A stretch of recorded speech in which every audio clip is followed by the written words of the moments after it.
د دې مخنیوی نن پکار دی کړ. نو دې دپاره موږ د دې ګوند مقصد دا دی چې لر بر پښتانه تر څو پوره یو نه وي پښتون نه په افغانستان کې د عزت ژوند موندولی شي نه په پېښور کې موندولی شي. او د دغه غټ علت زموږ په نظر دا د ډیورنډ کرښه ده چې پیرنګی په دې پوهېده چې پښتون په 2 حصې تقسیم کې پښتون به شل شي نو زه به په هند په ارام حکومت کوم. نن د افغانستان د حال دی چې ایران زړه ورته کېږي خوراک ته چې هغه پخوا ځته چې قاچاریانو په وخت کې دوی هرات باندې دعوې کړې وي د قاچاریانو سیاست نن ایراني اخوندان درته سرته رسوي.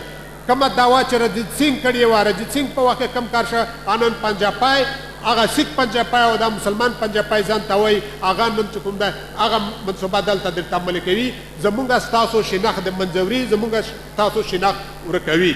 نو باید دا ته مونږ تاسو بیدار شو. که څه مونږ دلته ګوریلایي جنګ نشو کولی خو دا جنګ کولی شو چې یو الماني سره د اخبار په شکل کې یو شکل بل شکل کې یو او بل دا دی چې که چېرته افغانستان د منځه لاړ زه امریکنیانو ته وایم غربیانو ته وایم دا هغه افغانستان د فونډامنټالیزم مرکز جوړیږي.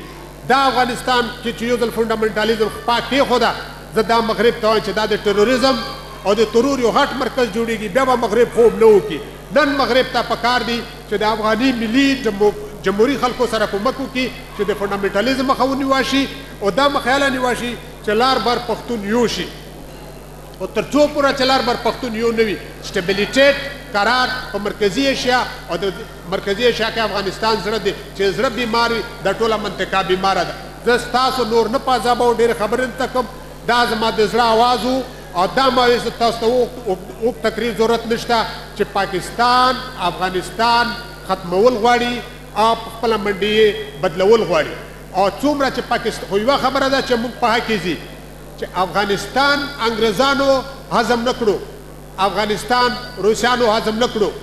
خو زه تاسو ته تسلي در کوم چې دغه ایراني اخوندان او دغه پاکستاني اخوندان به اخري د افغانستان د لاسه تباه کېږي او ځي به. خو دا په دعا نه کېږي دا بالا کېږي چې موږ تاسو په غیرت سره راپورته شو او یوه چغه شو دغه دواړو د پنجابي د رنجیت سینګ د نماینده او د کچاریانو اخوندي نماینده خلاف راپورته شو او د دوی ایجنټان د دې افغانستان د پاکې خاورې نه وباسو. نور هم زه په عذابوم نه د خدای په امان خدای خوشحاله اوسه.